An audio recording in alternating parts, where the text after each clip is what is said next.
Hello from Jihad and the World, a podcast that explores the connection between Western and Islamic cultures.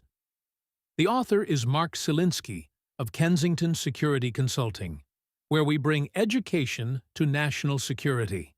This is the third in a series of podcasts focused on a single terrorist incident. The December 2nd, 2015, husband and wife mass murder of health inspectors in San Bernardino, California. This podcast examines the occupation, mind, and values of Syed Farook and introduces his wife, Tashfeen Malik. Syed Farook, religious but modern. All of these health inspectors worked with Syed Farook, and none expected him to harm them. They saw Farook as a quiet yet approachable friend. He smiled, but he didn't laugh, Christian Nwadike said. According to most accounts, Farook was very professional.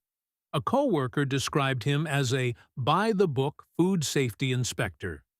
He graduated from Cal State San Bernardino in 2010 with a bachelor's degree in environmental health. Since then, he has inspected restaurants and more than 40 elementary, junior high, and high schools. Ann Chapman, a cashier and waitress at China Doll Fast Food, a restaurant Farook inspected earlier this year, said he didn't seem unusual when he arrived. He was really quiet, Chapman said. He checked the food and said he was here because somebody complained. He looked completely normal. His co-workers appreciated Farook's gentle and cooperative manner. Patrick Bakari described him as sheltered and reserved, but always willing to assist colleagues. He rarely discussed his wife or family. Bakari observed that he seemed quiet and sheltered, mostly keeping to himself and seldom talking about his wife and their new baby. I thought I made a connection with him, talking about preparing cars and things like that. Asking some of his experiences, things like that, Bakari said. Usually, I'd greet him, and I wouldn't get anything back. It's like you're trying to start a conversation, and it just doesn't go anywhere or develop further. Fellow inspector Juan Espinoza shared his interest in fixing cars and would brainstorm ways to revive nearly dead cars. Some in the office teased him about his beard, but he usually shrugged off any jokes about this facial hair. A few office workers understood the depth of his religiosity and anger at U.S. foreign policy in the Middle East. A neighbor in Riverside described him as quiet but always polite. Maybe 2 years ago, 2013, he became more religious. He grew a beard and started to wear religious clothing, the long shirt that's like a dress and the cap on his head. He was not always very religious. Born in Illinois, Farook moved with his family to Southern California and settled in the working-class neighborhood of Riverside.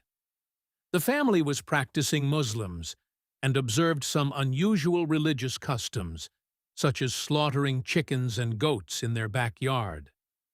His parents' marriage was dysfunctional. His father was often unemployed or only marginally employed, and frequently physically and verbally abusive. His mother, Rafia, was involved in the local Muslim community and attended meetings at the Islamic Circle of North America. She held a clerical position at Kaiser Riverside. His mother was more religious and conservative than his father. His father did not regularly attend the mosque, but he adhered to Pakistani cultural traditions such as wearing the shalwar kameez.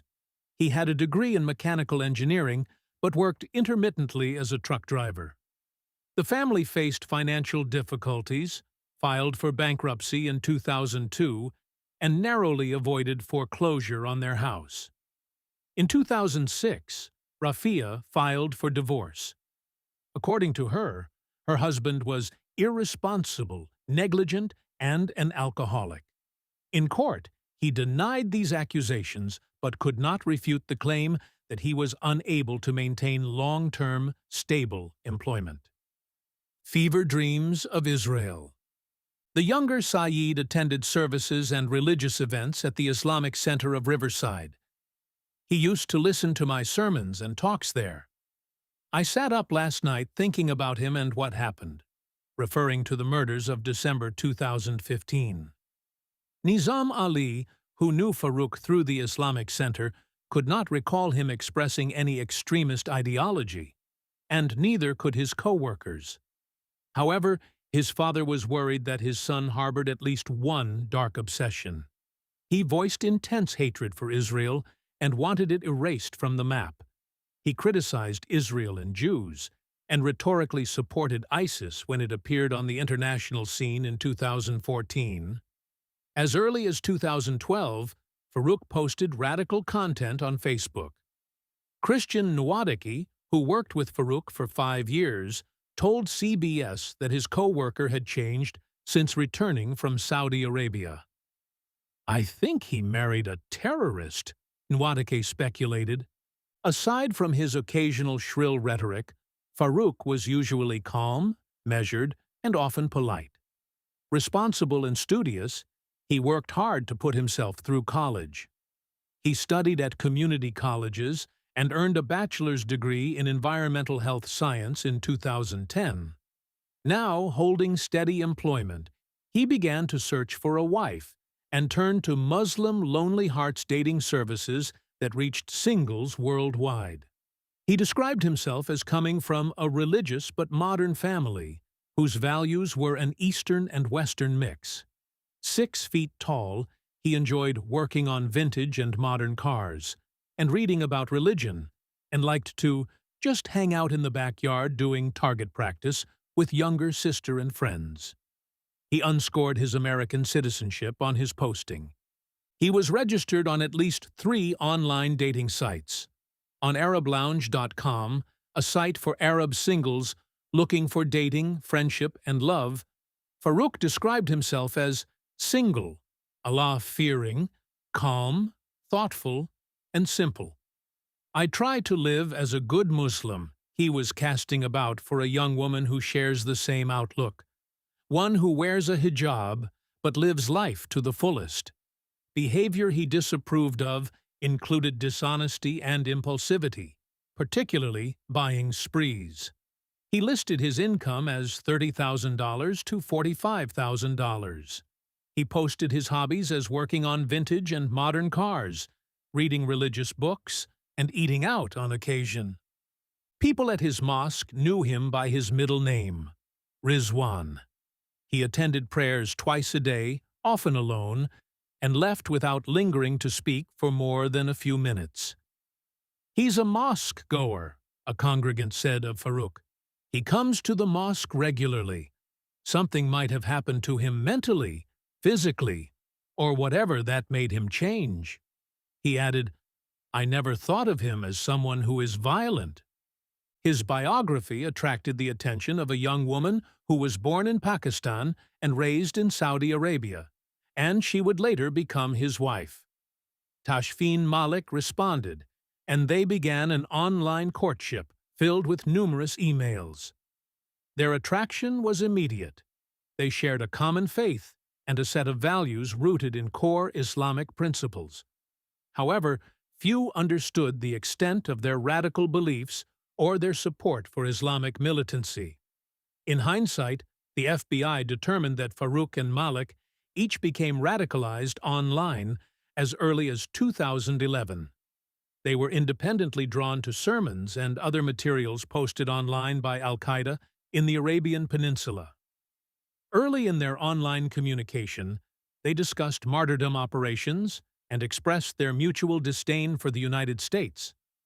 Malik sent at least 2 private messages on Facebook to a small group of Pakistani friends in 2012 and 2014, pledging her support for Islamic Jihad and expressing her hope to join the fight someday.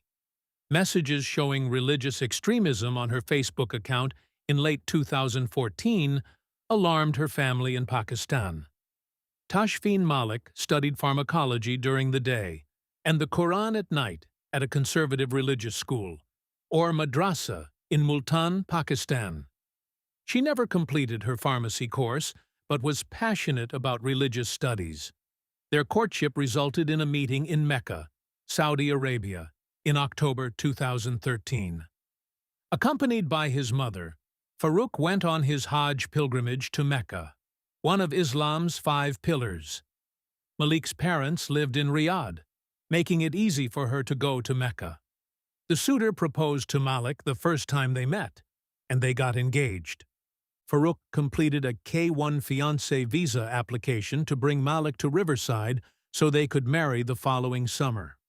First, his bride needed to pass security checks to verify the marriage was genuine and that she did not harbor anti-American sentiments. Malik was able to answer enough questions about Farook to demonstrate that she knew him well and that they had a personal relationship, which is a main focus of the consular interview according to 2 senior State Department officials. Once the visa was approved, he returned to Saudi Arabia in 2014, and the couple arrived in the United States in July. While filling out the government paperwork, Malik denied having any militant sympathies or intentions against the U.S. Constitution, its people, or its way of life. Malik and Farook did not raise any red flags among authorities as potential Islamic State militants. They discussed jihad and martyrdom before marriage, but there is no evidence they publicly expressed those thoughts on social media. Former FBI director showing signs in the communication of their joint commitment to jihad and to martyrdom. The couple had 2 wedding ceremonies. One was in Mecca at Masjid al-Haram, which is the largest mosque in the world. Malik then waited 6 months for the visa to be approved, and afterward, she flew to America. On August 16, 2014, the couple obtained a marriage certificate from Riverside County. Malik later applied for a lawful permanent residency visa.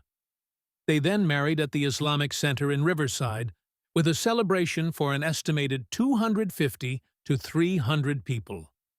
Congregants later said they saw nothing unusual at the wedding. The event was filled with joy. Thank you for listening to this episode of Jihad and the World. If you enjoyed it, please consider subscribing. If any listener has first-hand knowledge of the San Bernardino attack, please contact us. Our latest book, Cauldron of Terror, Hamas, Israel, and the World, will be available for purchase in July 2026. This podcast does not reflect the official position of the United States government. Until next time, goodbye from Kensington Security Consulting.